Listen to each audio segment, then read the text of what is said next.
नमस्कार, फिर से एक बार मैं हूँ आपकी दोस्त प्रियम और स्वागत है मेरे चैनल प्रियम लव्स यू में आप सभी का। आज की वीडियो है घर पे बनी हुई बढ़िया केक की एक रेसिपी लेके जो कि बिना अंडे का है। पर मैं बता दूं कि आज की वीडियो बहुत ही खास और अलग होने वाली है क्योंकि आज तक इससे पहले इस तरह से किसी ने केक नहीं बनाया। और आज की ये दिन तक यानी कि 19 दिसंबर 2018 तक पूरा इंटरनेट में आपको मेरी बताई हुई ये ट्रिक कहीं पे नहीं मिलने वाली। जी हाँ, ये मेरी ओपन चैलेंज है सबको कि ये ट्रिक अगर आपको किसी ने कभी दिखाया होगा इंटरनेट पे तो मुझे ज़रूर बोलना। अब आप ये सोच रहे होंगे कि केक की तो 100 वीडियो मिल जाएगी मैडम, तो इसमें कौन सी बड़ी बात है। तो मैं भी बता दूं जी कि आज तक आपने जितनी भी केक रेसिपी की वीडियो देखी होगी उसमें ऐसी ऐसी चीज़ों की यूज़ होती है कि खास करके केक की बर्तन लेके कि वो एल्युमिनियम होनी चाहिए, स्टील नहीं चलेगी, सिलिकॉन के बर्तन लो, सिलिकॉन महंगा होगा तो केक पैन खरीदो, ऊपर से बटर पेपर, पर्चमेंट पेपर, क्या क्या नहीं। और मुझे तो कई कई चीजों की मतलब भी आज तक समझ नहीं आई भाई। आधे लोग तो इसी चक्कर में केक की वीडियो बस देखते ही रह जाते हैं, खुद से बनाना तो दूर की बात है। तो क्या दोस्तों हम लोग केक ना बनाएं? नहीं, बिल्कुल भी नहीं। इन सब चीजों के बिना भी केक बनता है और वो मैं आज आपको जरूर दिखाऊंगी। इसीलिए दोस्तों मैंने सोचा कि कुछ जुगाड़ निकाले इसका कि सारे लोग मेरी इस वीडियो के बाद हर क्रिसमस न्यू ईयर पे अपने अपने घर पे एक केक तो जरूर खुद से बनाएं।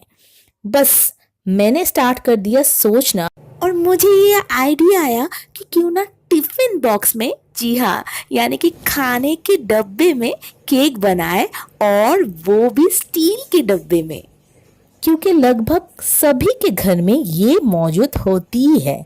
तो कड़ी मेहनत करने के बाद मैंने ये वीडियो बनाई और आपके गुड विशेस के कारण मुझे सफलता भी मिल गई इसको टिफिन बॉक्स में बनाने में।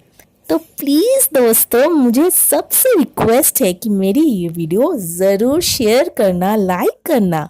अब इतनी तो बनती है ना यारो, क्योंकि मुझे आप लोगों पे पूरा भरोसा है। और हाँ, मेरी चैनल को अब तक सब्सक्राइब ना किया तो वो भी आप ज़रूर कर ले। हाँ जी हाँ, पता है कि बहुत बकबक कर ली मैंने, तो अब रेसिपी शुरू करती हूँ। पर केक की वीडियो है तो मस्ती कम, फोकस ज़्यादा।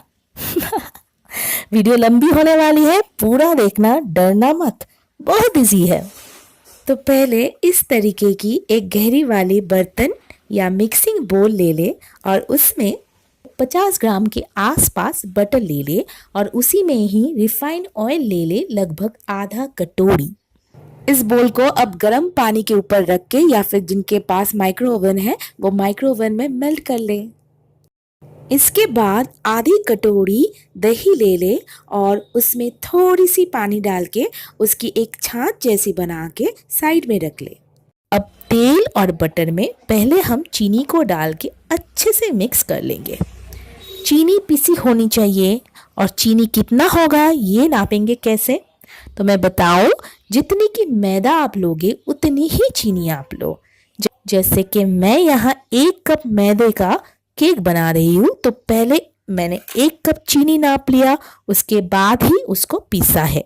तो चीनी आप 1-2 दिन पहले से ही पीस के रख सकते हैं तो और भी कम टाइम में ये पूरा प्रोसेस आपका हो जाएगा। एक बार से सारी चीनी ना डालें, थोड़ी थोड़ी डालें और मिलाते जाएं। आपके पास अगर ऐसी कोई विस्कर हो तो आप यूज़ करें, नहीं तो आप नॉर्मल जो भी चम्मच है उसी से ये कर सकते हैं। लेकिन ध्यान रखें कि आपको ये वाली प्रोसेस बहुत ज़ोर ज़ोर से करनी होगी ताकि चीनी अच्छे से घुल जाए। अब इसके बाद दही की जो छाछ हमने बनाई थी वो डाल देंगे और फिर से एक बार अच्छे से फेंट लेंगे। ध्यान रखें कि चम्मच आप कंटिन्यूअसली चलाते जाएं कि ये ऐसी क्रीमी मलाईदार स्मूथ बन जाए। देखिए ऐसा लग रहा है कि मिल्क मेड है। तो आप देख सकते हैं बिना मिल्क मेड के भी ये ऐसे ही स्मूथ बन सकती है। अब हर चीज़ में अगर हम cream, condensed milk, Milkmaid, cheese ये सब डालने लगेंगे तो रेसिपी तो अच्छा ही होने वाला है। लेकिन हमें याद रखना है कि हर किसी के पास ये सब नहीं होती है। तो ये सब के बिना अगर अच्छे से कोई चीज़ बन जाती है तो वही सबसे बढ़िया रेसिपी होती है। तो बस मन में पॉजिटिविटी रखिए दोस्तों, बाकी सब तो अपने आप बढ़िया होने वाली है। अब मैं इसमें वैनिला एसेंस डालूंगी हाफ टी स्पून फ्लेवर के लिए। आप ना चाहे तो मत डालिए। अब इसी बैटर में मैदा डालने से पहले जल्दी से दोस्तों हम लोग दो चीज़ें कर लेंगे। एक तो ये देखिए, जैसे कि ये टिफ़िन बॉक्स, इसको अभी मैं केक पैन में बदल दूंगी। पूरा सिंपल सा एक स्टील का डब्बा जिसमें मम्मी मुझे खाना देती है। आपके पास जो भी डब्बा हो आप ले ले, गोल, चपटा, स्क्वायर, जो भी शेप का हो। अब नेक्स्ट बटर या बेकिंग पेपर चिपकानी होती है इसमें, ताकि केक बर्तन पे ना चिपके और बाद में बेक करने के बाद आसानी से वो निकल आए। पर जैसे कि आपको पता है बटर पेपर या पर्चमेंट पेपर कुछ भी नहीं है मेरे पास, तो मैं एक कोई भी वाइट पेपर ले लूंगी, बस साफ होनी चाहिए। टिफिन बॉक्स को इसके ऊपर रखूंगी और ऐसा इसको काट लूंगी। माफ करना दोस्तों, स्कूल में मेरी क्राफ्ट की क्लास एकदम ही नहीं की थी। अरे वो हाय राम, हाँ निकल गई। अब थोड़ी सी चीनी और बटर की जो बैटर थी उसको लगा लूंगी, पेपर को चिपका दूंगी। बची हुई साइड का पेपर भी चिपका दूंगी और पूरे टिफिन बॉक्स के अंदर सारी जगहों में बटर लगा दूंगी। बस हो गई ना रेडी मेरी जुगाड़ू वाली बटर पेपर और केक मोल्ड। लाइफ में और क्या चाहिए दोस्तों, सब वैसे ही बढ़िया हो। और अभी नेक्स्ट हम लोग मूव ऑन करेंगे किचन में और अपना प्रेशर कुकर को ओवन यानी कि भट्टी जैसा बनाने का प्रोसेस कर लेंगे। अब प्रेशर कुकर को ओवन जैसा बनाने के लिए मैं डालूंगी 1 कटोरी नमक। नमक को अच्छे से हाथों से फैला देना है। यहाँ एक इम्पॉर्टेंट चीज़ आपको मैं बताना चाहती हूँ कि हम लोग प्रेशर कुकर तो बंद करेंगे, लेकिन नॉर्मली जैसे गैसकेट और सीटी लगा रहता है, यहाँ पे हम लोग खाली सीटी को रहने देंगे। गैसकेट जो है रबर की जो ये काली वाली चीज़ होती है वो निकाल देंगे। तो वैसे ही इसको निकाल देने से सीटी नहीं आएगी, तो इसीलिए ये वाली नॉब में रख रही हूँ, क्योंकि अगर आप इसको हटाते हैं तो भीतर से हवा, गर्म हवा जो है वो निकल जाएगी। तो इट्स वेरी इंपॉर्टेंट कि आप इसको रहने दें ऐसे ही। अब मीडियम फ्लेम में इसको 10 मिनट के लिए गर्म करेंगे।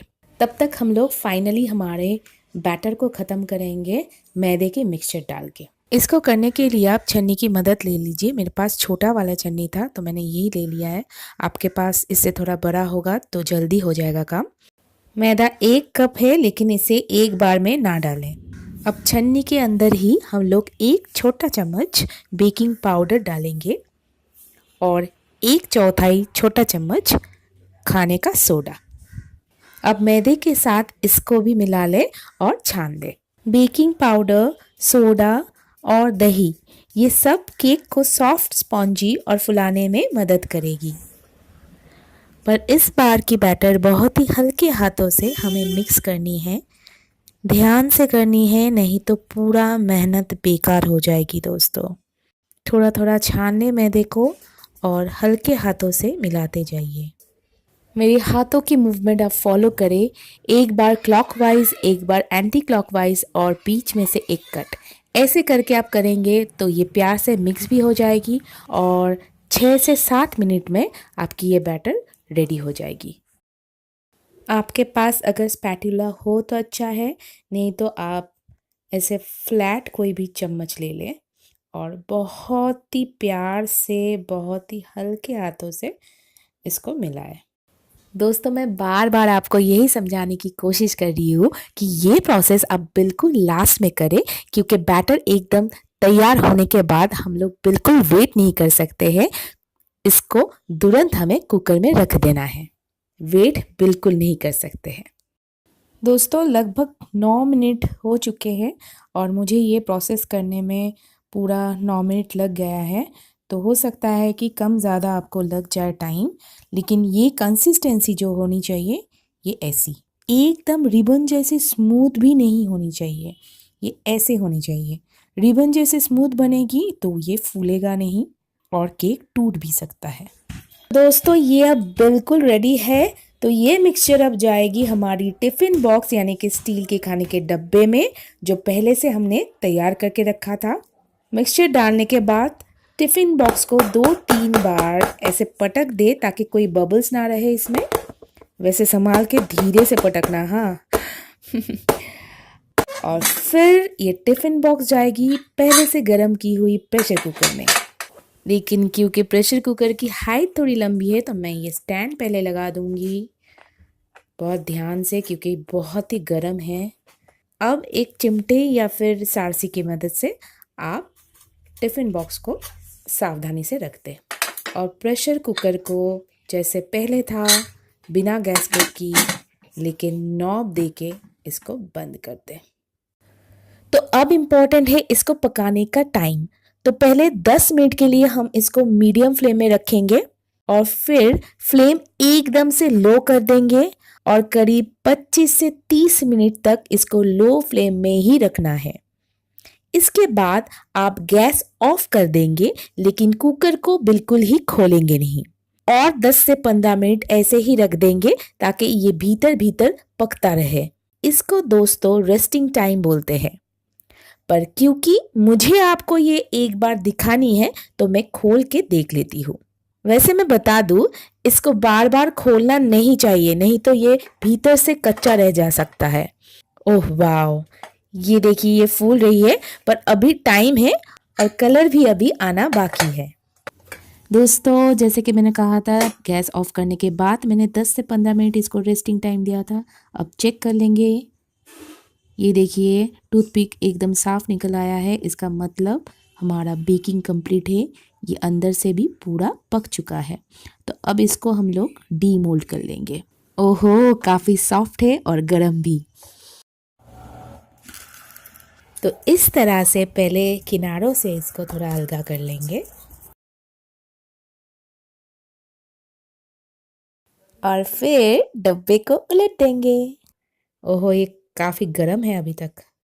वाह, देखिए डब्बे से केक बहुत आसानी से निकल आया है और ये डब्बा भी एकदम साफ है, बटरी है। अब केक को थोड़ा सामने से दिखाती हूँ। ओहो, इसका कलर देखिए, सो नाइस, ब्यूटीफुल। और ये मेरी बटर पेपर, ये तो मार्केट जैसा या फिर उससे भी कई ज़्यादा अच्छी बनी है। और अब देखिए दोस्तों ये केक कितना सॉफ्ट बना है और सामने से भी मैं आपको दिखाती हूँ। ये देखिए कितना स्पॉन्जी बना है, ऑसम। और पलट के भी सामने वाला पोर्शन दिखाती हूँ कितना सॉफ्ट है और ये बिल्कुल रेडी है काटने के लिए। तो देखा दोस्तों कैसे महंगे चीजों के बिना भी एक सिंपल सा स्टील के डब्बे में बढ़िया केक बन सकती है। बस मन में हो थोड़ी सी इच्छा और ढेर सारी पॉजिटिविटी कुछ कर जाने की। और वीडियो अच्छी लगी तो आपको पता है क्या करना है। तो thank you so much for your support. जल्द ही लौटती हूँ। Bye bye.